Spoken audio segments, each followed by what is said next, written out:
So it is World of Info. My name is Dr. Amr Mabrouk. Dua Muhammad is at the controls. And today we are going in this beautiful hot weather in the afternoon in Cairo to talk about ancient Egypt with Dr. Iman KHALIFA, the Associate Professor of Egyptology in the Faculty of Archaeology in Cairo University, and all about ancient Egypt. I hope Dr. Iman is going to be kind enough to come with us on many other episodes to come to talk about ancient Egypt chronologically. So today we are going to talk about the Old Kingdom. Stay with us in the World of Info from Radio Cairo. So today we are honored to have with us Dr. Iman KHALIFA, Associate Professor of Egyptology in the Faculty of Archaeology in Cairo University, with a PhD in Archaeology and a Master's from Tulane University in New Orleans, and especially with a special interest in the pre-dynastic period. She's the lady to give us a lot of answers about ancient Egypt. So today, if you are interested to ask us any questions about ancient Egypt, just call us on 257-89407, coming live from Studio 3 in Radio Cairo. Dr. Iman, it's a great pleasure to have you with us again. And you have promised, and you kept your promise, that you're going to come and talk in a chronological aspect in more episodes to come about ancient Egypt. And just before going on air, we were talking about history books and archaeology books. And you are, the archaeologist is a scientist, and he is the person who will not admit the presence of any historical document, any historical story, except if he has the proof of it and has the document that states that this is completely rectified.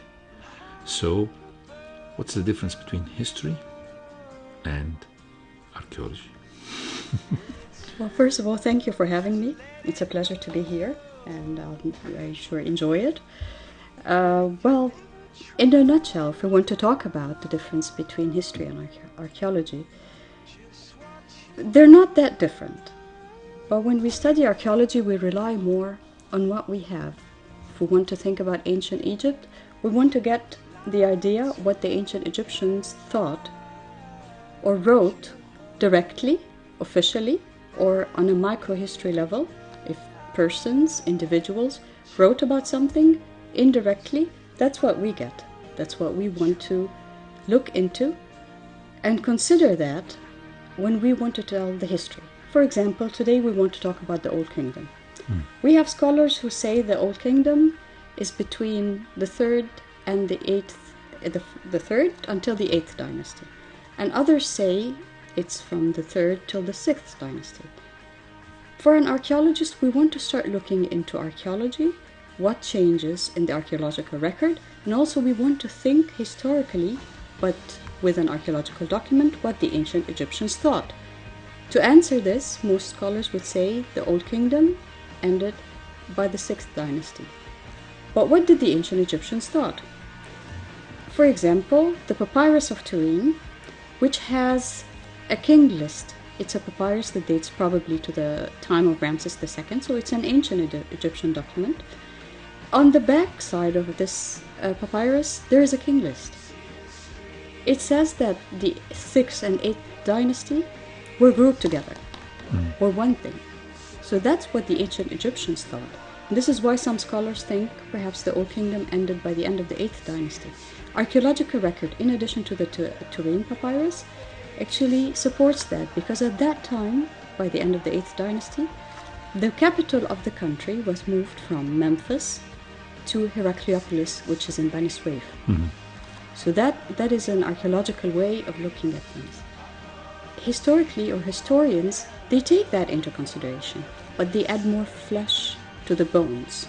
We want to stick as much as possible to the bones, and we try to get more juice out of the bones by using archaeometry, for example, relying on medical analysis, chemical analysis, to get more juice out of the bones. Which is more or less related to your PhD, but we'll have to go to that afterwards. Yes, later we can talk. So this is quite interesting. So the historians will add some juicy bits to the story to make it flesh and blood. But are these stories really flesh and blood, true? Or they're just part of the imagination and enthusiasm of the historian? especially when we're talking about that distant history. I mean, in the medieval period, we have a lot of eyewitnesses and a lot of people who used to write. So there are always a lot of perspectives in the medieval period of people who are describing, like the Crusades. There are the Crusaders who have written, there are the Muslims who have written, there are the merchants who came, and there are the prisoners of war and everything. All of this will make a very juicy story that will have always a lot of points of views and controversies. But we're talking about ancient Egypt, where there was only a few scribers or writers who are very official. And if we miss what they have written in a certain period of time, for us, this will be lost. What do you think of that? We go back to the Old Kingdom and we use it as an example. Well, let me confirm that historians are also academics. Of course. We have nothing against them. But we take an example by the fall or the end of the Old Kingdom. In Mu'alla, which is near Edfu, we have a tomb of the local ruler of the province. His name is Khalifa. In his tomb he talks about a long text about how Upper Egypt, by that time, it's the first intermediate period, so it explains the fall of the Old Kingdom. He talks about how during this period, when he was the ruler of the province, Upper Egypt was so hungry, and literally he says that people ate their children. Wow. A historian or someone who deals with texts would take that and make a story about it. But archaeologists, especially those who deal with archaeometry, wanted to take that further. They start looking into bones, density of bones. What did people eat according to what the bones from this time period say? What about the climate of the world at that time? As a matter of fact, they studied the bones and found out that people, and that was an Egyptian scholar who did it, and she's actually a doctor. She did that. She studied the bones and realized that there was a change in diet at that time. People had to import cereals and plants from somewhere else because clearly there was some sort of a famine there. That's true. And also those who study the climate found out that at that time the story that Khalifa said is credible. So it's not just a story that we can add. There was a lot of draft. They also studied the climate of the earth at that time and found out it was a global event, that there was a drought that affected even the North and South Poles, not only Egypt. So now we can believe this story of Khalifa. We can believe what he said, and we can take the history from this story and take all of it. But we're going to extend it that they ate their children alive? That is the part that we would not take literally. Yes, because most probably they have eaten cadavers. And I think this happened, I think maybe it happened in times of recession of the Nile, even during the Mamluk period, as you know, of course. So people were forced to eat, to become, unfortunately, cannibals, right? Well, Hannibals or cannibals or whatever. Oh, okay. Yeah, well, Khalifa, there's also a good side to this story. Because Khalifa says how good he was, how he tried to be a comfort to those who were needy, how he tried to feed those who needed food, how he worked on importing food from somewhere else. So there's a dark side to it because he describes what was happening, but also he describes how one needs to be good in the middle of all that. And that's it can go both ways, and that's the historical part. So we'll take this as the introduction to the vivid life of the Old Kingdom. You yourself, you were very much interested in the pre-dynastic period, and this is your specialty. And the pre-dynastic period is the period that were not yet scribing written, and there were no scribes that we have received. And the start of the scribes and the start of the writings goes to the first dynasty, as far as I understand, right? More or less. More or less, but there's more to that. Yes. So we want to talk about this period because we have to talk about the rich period of the pyramids builders, but how this happened. Okay. Well, that's true. The pyramid builders, the pyramids, as we always think of, were just the outcome, the result of thousands of years of work and experience that took place before that. Yes. So when we want to think about writing, we think that writing happened overnight. One day they couldn't write, and the next day they learned how to do that. this is not how it happens, and this is definitely not how it happened in ancient Egypt. For example, by the time King Narmer, the first king or the last king of the pre-dynastic and the first king of the dynasty 1, by the time he came to ruling, his name was found written not only inside Egypt, but in 30 different places outside of Egypt. So not only did we have writing, we had writing that was used or known internationally. And 30 times is not one or two, it's 30 times too many. It's a big crowd. It's a big crowd, yes. Exactly. And that was happening inside Egypt as well. But it was not a full sentence. In fact, people think that the full sentence happened shortly afterwards, or around that time. But a couple of 100 years before Narmer, we start to see one word, one sentence, one symbol. Because they needed that, as scholars believe, administratively. Because that's the time when the administration of Egypt, that later, a few hundred years later, administrated the building of major projects like the pyramids, that's the time when this was happening. They wanted to convey a message at the borders of Egypt, where some olive oil, for example, was being imported, that this is olive oil that's coming from Palestine. This message needed to arrive all the way in Abydos, in Sohag, where the king was being buried, and needed this as a grave good. How can they do that? They needed to invent something. They needed to invent writing that started with one symbol that later developed into something bigger. And we noticed that the Old Kingdom, the beginning of the Old Kingdom, the Third Dynasty, at that time even writing develops. It develops in a way that reflects what was happening at that time. It took the shape that we know as the traditional writing of the Old Kingdom by the beginning of the Third Dynasty. This is why it makes sense that the Third Dynasty is the beginning of the Old Kingdom, and that the first two dynasties were something that came before it, led to it, but without the first two dynasties, the Old Kingdom could not have happened. They, like what they call it, the pre-delivery, or in Arabic, irhasat, right? Exactly, that's it. So, we have talked in very short words about the first and the second dynasty. So, before we leave them, we have to talk about Narmer, the man who brought the two kingdoms together, the Upper Egypt and the Lower Egypt, and bonded them together, and hopefully they've still always bonded until doomsday. So how was that possible, and why was there a division, first of all, between these two kingdoms, the Upper and Lower Egypt? It was not two main kingdoms at that time. When we think of Egypt a couple of thousand years before Narmer, people lived all over Egypt, not like we live today in the Nile Valley. And that's what we're trying to change today, because we understand the importance of it. People lived all over Egypt. The climate allowed for that. They lived in the desert.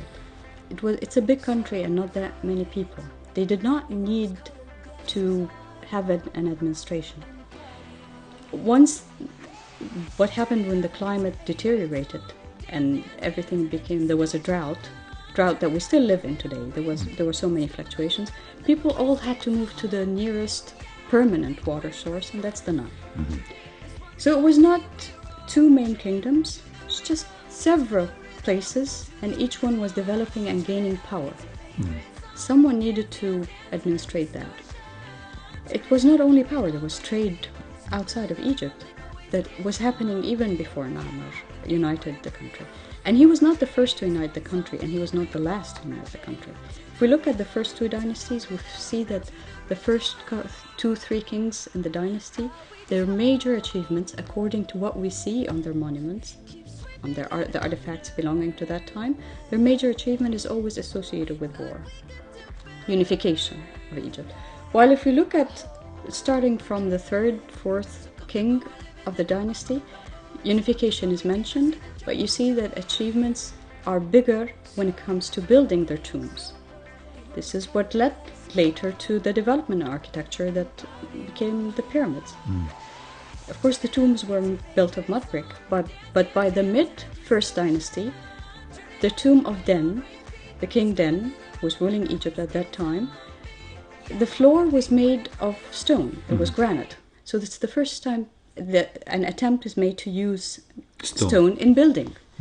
So stone working happened on a bigger scale until at the end we arrive in the beginning of the Third Dynasty at what we know as the Step Pyramid in Saqqara. It's the first large-scale stone building that did not happen overnight. It happened during the First and Second Dynasties that the ancient Egyptians learned how to deal with that, how to work stone, how to build with it. So we're talking about the unification, and we are talking about the progress from the idea of building their tombs.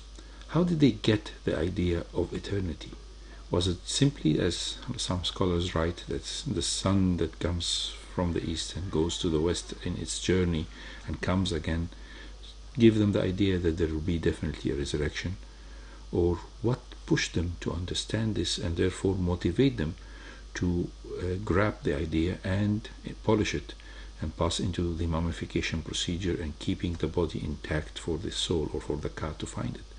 What really brought this religion in their minds? How could it be really evolve? Because this didn't happen in their neighborhoods or in Europe or wherever. It started here in Egypt. Why? And how, of course. Well, eternity is indeed the raison d'être of ancient Egypt, especially the ancient Egyptian civilization. But the pyramids are a result of that. But this belief in eternity did not happen during the Old Kingdom. It happened way before that. We have evidence for it because we have burials dating to the Neolithic, few thousand years before that. The cycle of the sun must have had an influence, but also, more importantly, the cycle of the Nile. 3 months, 4 months without any plants, and then water comes, and everything that looks dead is alive again. It relives, it's resurrected because of the flood. So you believe that Egypt is the gift of the Nile? Well, prehistorians, people who study pre- and early dynastic Egypt, use a different word, they use a different sentence. They believe Egypt is the gift of the desert. And because the people who had to leave the desert, when they all had to live along the Nile Valley, that's when administration and the civilization started. So had it not been for the desertification, Egypt would not have been, and we call that only people who specialize, those who specialize in this time period, called Egypt is the gift of the desert. This is a very interesting theory, because this will give us an idea why the countries that, or the regions that Nile passes through, and they didn't have this desertification, like for example Sudan and Ethiopia and Uganda and Kenya, they didn't have this civilization. So you give it an example that there was a big boost of highly intelligent people with different types and different cultures coming back or forced to live in the Nile Valley because of the desertification, right? That is true. So more about Egypt, the gift of the desert, after the break. So all about ancient Egypt with Dr. Iman KHALIFA, Associate Professor of Egyptology and in the Faculty of Archaeology, Cairo University, and we are talking about a real important point. The Egypt is the gift of the desert. Yes, a lot of tribes that were thriving in a good climate in the western and eastern, what's now the western desert and the eastern desert, but at that time it was a fertile land, were forced to live in the Nile Valley where there is a permanent source of water. And so they have only two options. Either they fight and kill each other, and this is complete nonsense, or they have to live together, right? Exactly. So we'll take it from there, from you, please. So what happened? They came to the Nile Valley and they decided that they are going to live together. So they needed an administration and an administrator. And that around 5,100 years ago, we see that King Aha, the one who followed Narmer, started to rule Egypt, and that's the beginning of the dynastic period. That's the date we think, or we take as a marker that Egypt became stable state. Of course, nothing happens overnight. As we just said, things don't happen overnight, and the first few kings, and even until the end of the Second Dynasty, we still have going back and forth. And whenever the central government in the capital was weak, the unification shook again. But what happened is that that's the date, that's the biggest date 5,100 years ago, we have the beginning of the dynastic period of ancient Egypt. So we start to have a dynasty, and as you said, things didn't get stable until the start of the third dynasty. And now the mystique of the idea of building a pyramid started. What made them and pushed them to do this structure? Because people who are not well read or well educated think that the first pyramid is the Cheops pyramid. Since it's the largest, it is the hugest, then this is the pyramid. This is how things got. And of course, at that time, when you look at the pyramid with this magnificent, now I can understand how they feel this is the work of aliens, because they didn't read about the whole story. So tell us how it progressed.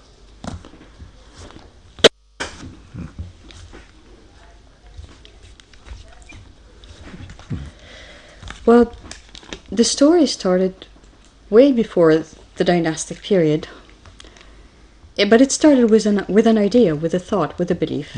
They watched the Nile flood and recede, and the first part of the land, of the earth that appeared, was a part that must have looked like an iceberg, the tip of an iceberg. What was that? That's a pyramid. So this is the symbol of resurrection. This is the symbol of eternity. This is the shape they believed they needed to be eternal. They started building tombs that looked like what we call in Arabic a mastaba. And when you put a few mastabas on top of one another, you end up with a step pyramid. That's what you get at the beginning of the third dynasty. You talked about the largest building on the planet for 4,000 years, and that's the Pyramid of Cheops. It remained the largest building, the tallest building on the planet since it was built, until the finishing of the Eiffel Tower in Paris. That's more than 4,000 years ago. Why did it remain so? Why was it worth it that everyone thinks it's the beginning? How can someone begin at the peak? This is not possible. As a matter of fact, if you look earlier, we have Zoser in Saqqara building the step pyramid, and you have Cheops' father, Senefru, King Senefru, who was the first king of the fourth dynasty. He built 3 pyramids, and the first 2 attempts were what we would call a failure, until he managed to build the first true pyramid. The first pyramid he built, or at least finished, because some scholars believe it was his dad who started it, Huni, the last king of the third dynasty. This pyramid is in my dome. It's a step pyramid that does not look like a correct step pyramid. And later a casing was added to it after it was finished, and the casing started to fall most probably during the life of Senefru himself. So he abandoned it. And then later he started building another pyramid in Dahshur. The pyramid started with an angle of 53 degrees. At some point they realized that things are not going to go well and it might collapse, so they changed the angle to 43 degrees. The pyramid in Dahshur nowadays looks like a bent pyramid, and that's what we call it. That was the second attempt. He did not give up, and he did not give in. The third attempt happened, and the pyramid in Dahshur as well, but about 1 kilometer further away from the bent pyramid, that was built. They started the building with all the experience they gained, and they started the building with the right angle, which is 43 degrees, and the pyramid was complete. The pyramid is the first true pyramid because it's the first pyramid that does not have a bend or failure. So, more about this pyramid after the break. So, we're still with Dr. Iman KHALIFA, Associate Professor of Egyptology in the Faculty of Archaeology, and we're talking about the age of the pyramids.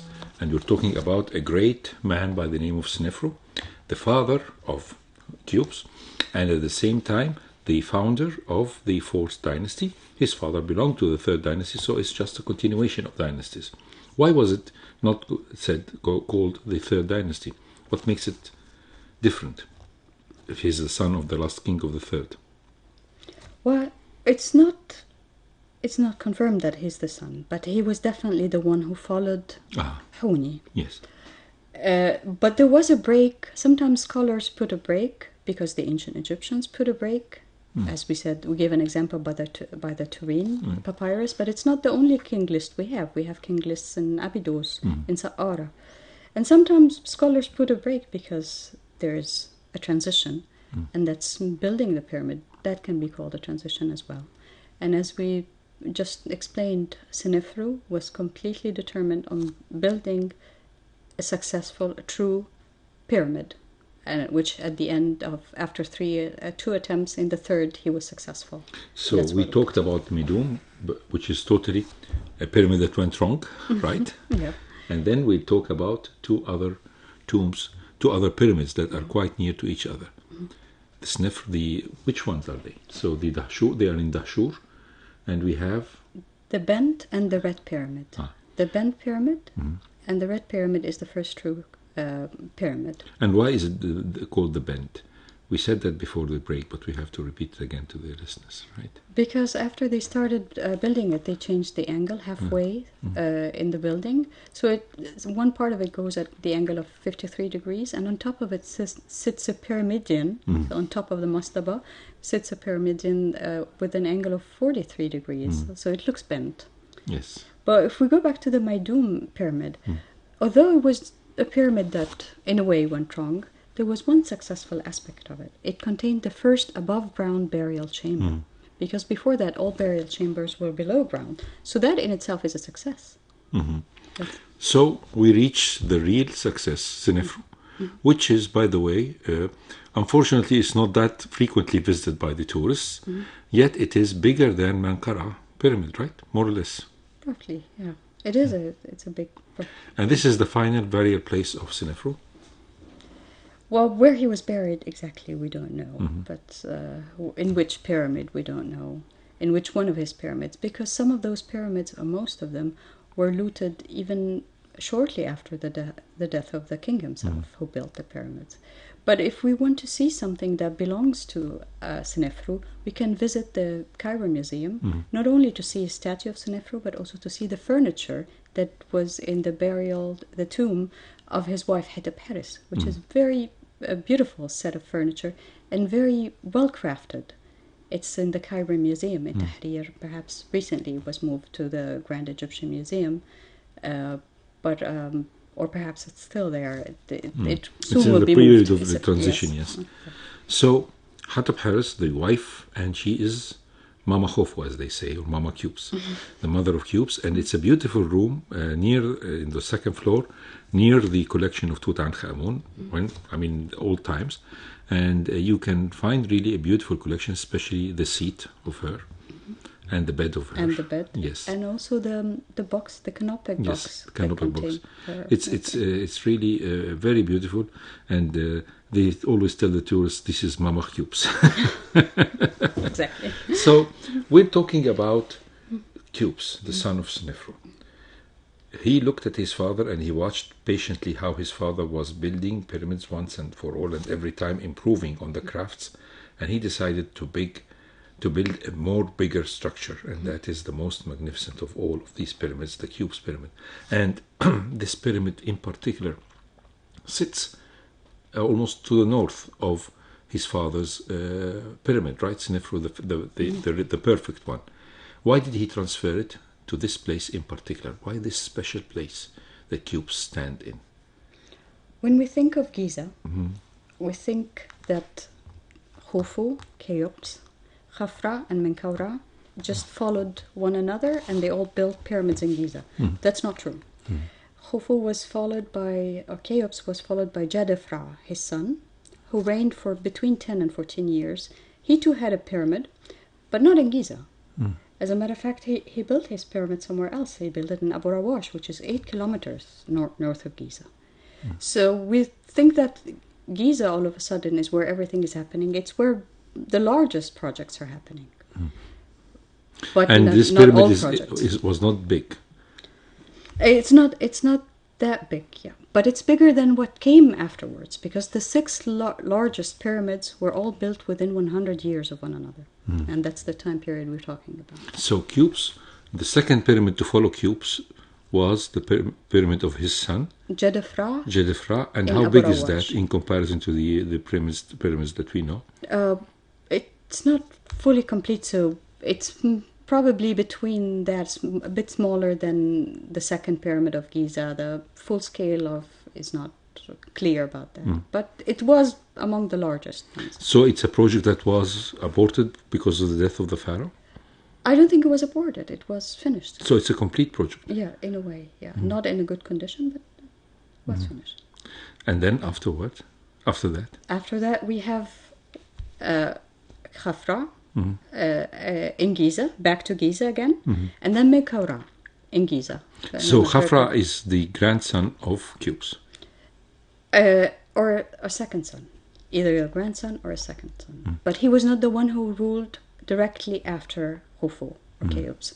There was a king who ruled for 10 to 14 years. But Kifan, as they call him in English, or Khafra himself, has a great stigma. His statues made of diorite are just in a perfect condition, and they look magnificent. And diorite, as I was discussing with one of the great sculptors of Egypt, and he said to me, this is a material that is very hard to build from it or carve from it a statue.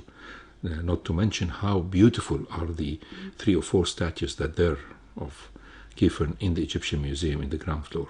So tell us about Kifan in particular. What makes him so special? He's the one who built the Sphinx, as people think? Well, or there's some controversy about it? There are many theories about that, or hypotheses. Some people believe, a few scholars believe it was actually Cheops or Khufu who built, or started at least, the Sphinx. And others think it was Jedafra who finished the Sphinx. Maybe started, or at least finished it. And everyone else thinks, well, it was Khafra. Who exactly, we don't know.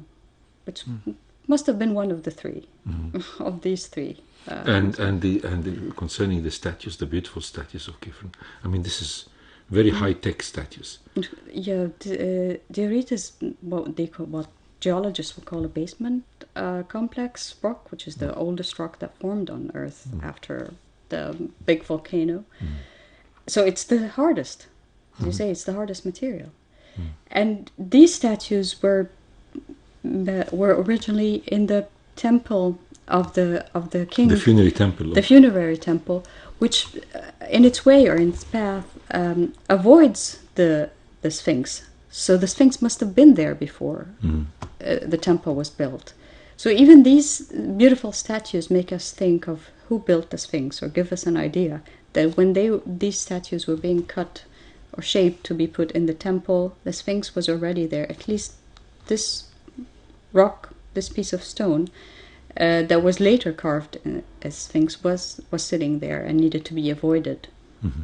So when we're talking about the Sphinx, to whomever it belongs, to Gedfra or Khufu or Khafra, we have to talk about the myth behind it.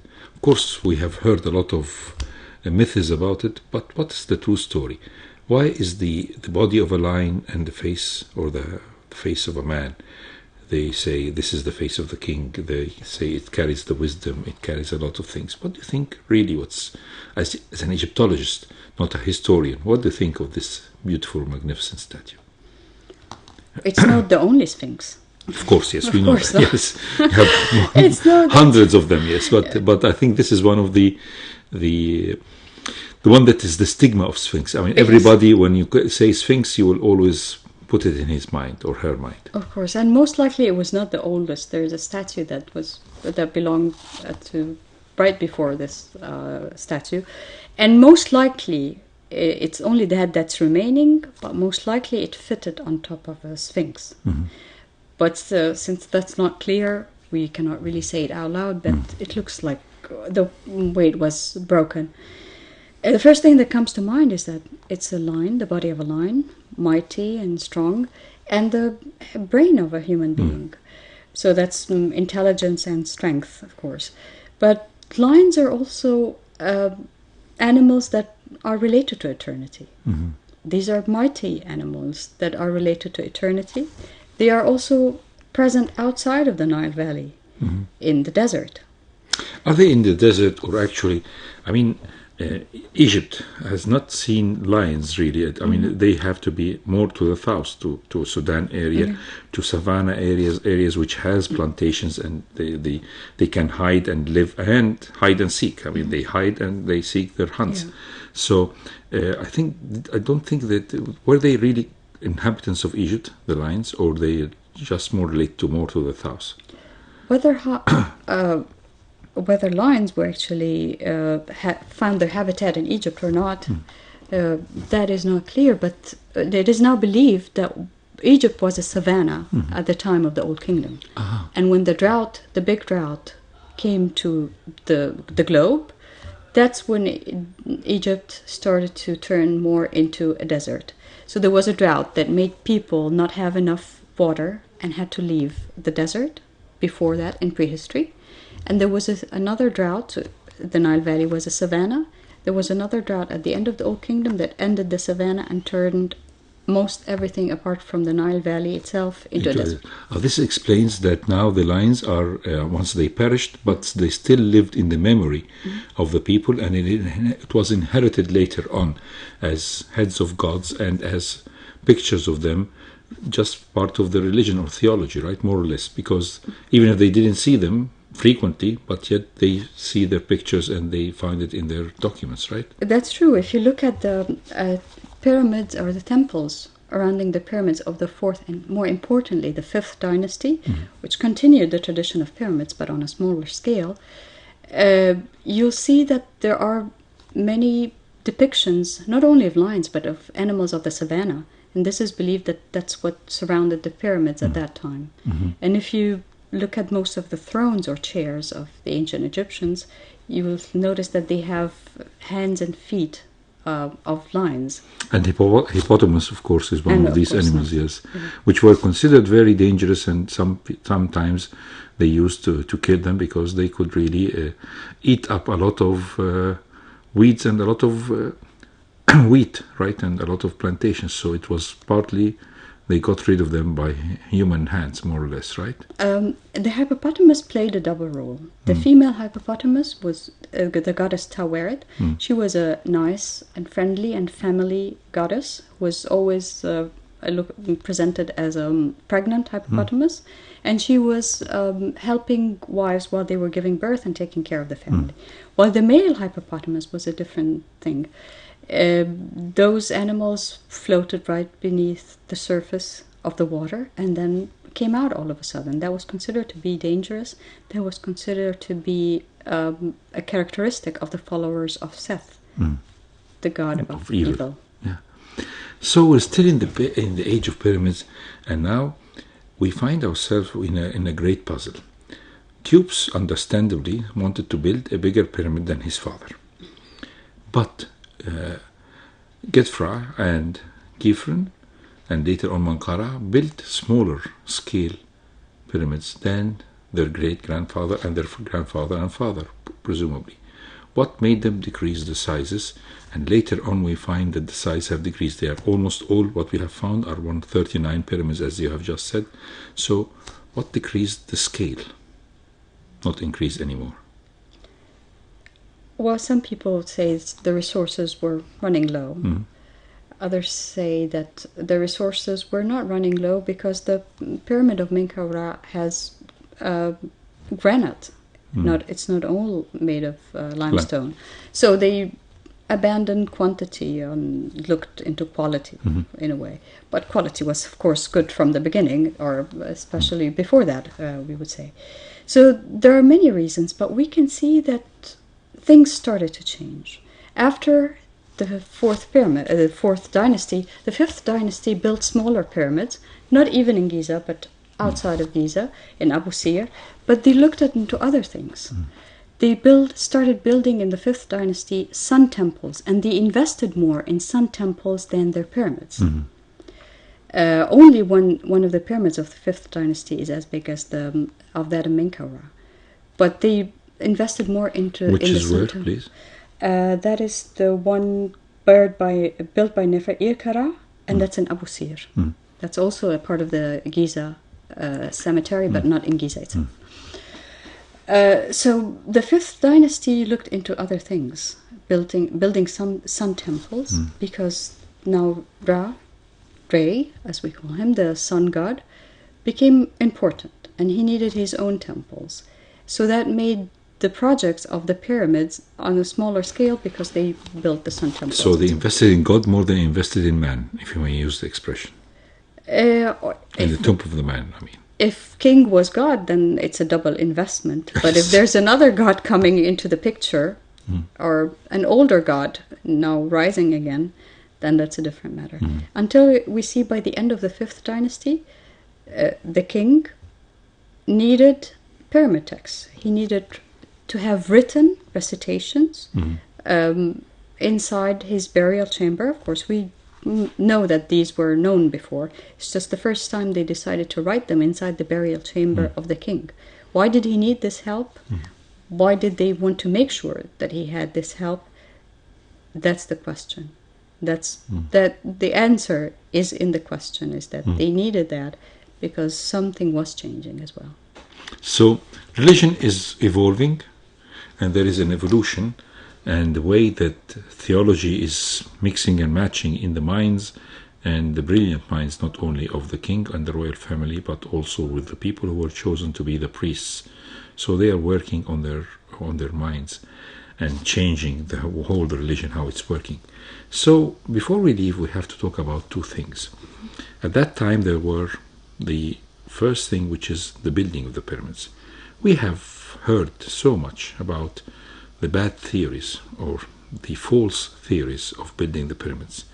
And I have my own answers for that. When they say that slaves build the pyramids, I say slaves have never been perfectionists, and this is work of perfection, so this is work of love. So tell me how a mega project like that, people are working with it. Was it forced labor, or it was highly organized labor and everybody was paid handsomely to do his job? Well, the answer is it was free labor. Over the past decade or two, the tombs and the burials of these people were discovered near the pyramids. They were buried in tombs, small tombs. They also found the places where they slept. We also have evidence that shows us how much they were paid. So it was free labor. Everyone, the scholars now say it was free labor. They were free, but they received money. Of course, they were paid. They were paid not in money, because there was no money at that time. They were paid in the currency of that time, bread and beer. Certain loaves of bread and a certain amount of beer. So they were happy with that. Yeah. And this is why pottery, my other speciality, comes into importance. Because if you look into pottery, which carried both bread and beer, then you look into the economy of ancient Egypt. So you were able to find that these people were really feeding well. Now the second point is the part of philosophy and theology. This period of the Old Kingdom has seen the rise of some philosophers, and one of the great wise people is the person who I am really very much interested to know about in the last 5 minutes of the program, which is Imhotep. Because this man was considered to be the father of medicine, the real father of medicine, not Hippocrates, because Hippocrates was a student of medicine here in Memphis when he came and put out all his writings from what he learned in Egypt in 450 BC. We're talking about somebody who lived he was in the fourth or third dynasty, I think? Third dynasty. Third dynasty, with Dosel, right? Yes, he was the engineer of the... So he was an engineer, a physician, and a wise man, and a philosopher, and later on worshipped as a god. So tell us about that. How can you have a Renaissance man built, and then this Renaissance man build in such an old time? Well, Imhotep is not the only engineer, a pyramid engineer we know. We also know Him-Iunu, the engineer of the pyramid of Cheops. And the engineer before Him-Iunu, his brother, was also a known person. So it seems these people who had many hats, and the main hat, if you think about it, is knowledge and wisdom, knowledge especially, education. They played an important role. They played an important role that they were even known. And this is why Imhotep did not become God until much later into ancient Egyptian history, a couple of thousands of years after he actually lived. These people were important enough that the ancient Egyptians thought it was important to remember their history. And this is why they survived. They survived until today. How to produce them? I mean, in order to produce a cultured person, you need at least, as this is what's now written in the education, to build a really rich person or a culturally rich person, you have to have 3 generations at least before him to get this fine product. So how was these fine products of human beings produced in the ancient times? Lots of knowledge, because Imhotep studied many things. He had many hats, as I just said. Experience that builds on, not for one person, but experience that is passed on, as you said, for 3 generations, passed down from one generation to the next until it adds up or builds up enough to where it can be used. Precision, or perhaps we can look into what Ptahhotep said. He was a vizier in the 5th dynasty. He gave us literature of wisdom on how to be a good administrative. Love what you do. All your conduct must be very straight, that it can even be measured with a tool. If we follow that, I believe that's what Imhotep was taught, although Imhotep came before that, but it was the same ideas and concept. If you follow that, love what you do and have straight conduct and love what you do until you do it with precision, then you follow what Ptahhotep said and you become like Imhotep in your work. So, how much information did they pass? Was the information only transferred only to the rich and mighty, to the noble people, or it was transferred to the whole population? I mean, the secret of success, always they say, information is power. So people who had this information, did they transfer it or give it just to their inheritors? Each level of the society had its own secret. The workmen who cut the stones of the pyramid, those large stones, they had their secrets that no one knew but them. They passed it down to their grandchildren, their children and grandchildren. And we have that if we look at microhistory level. We have families that had the same job for generations. So it seems all levels of the society had their own secret. And that's precision. And that's what adds up to a final national project like a pyramid. Well, we have talked today about the pyramids of Egypt. We have talked about the secret of success of ancient Egypt. But there is a lot of things to have. We have to talk with Dr. Iman KHALIFA, Associate Professor of Egyptology in the Faculty of Archaeology in Cairo University. Dr. Iman, would you promise us, please, and our listeners, to come back again and tell us more about the vast information and the wealth of information you have and the secrets that you know about this country's history? Will you promise that? It would be a pleasure. It's a great honor today. This was the World Info. We had the pleasure of having with us Dr. Iman KHALIFA, Associate Professor of Egyptology in the Faculty of Archaeology in Cairo University. Dua Muhammad was as the control. My name is Dr. Amr Mabrouk. See you the same time, same station next Thursday, hopefully. Have a good and a great weekend.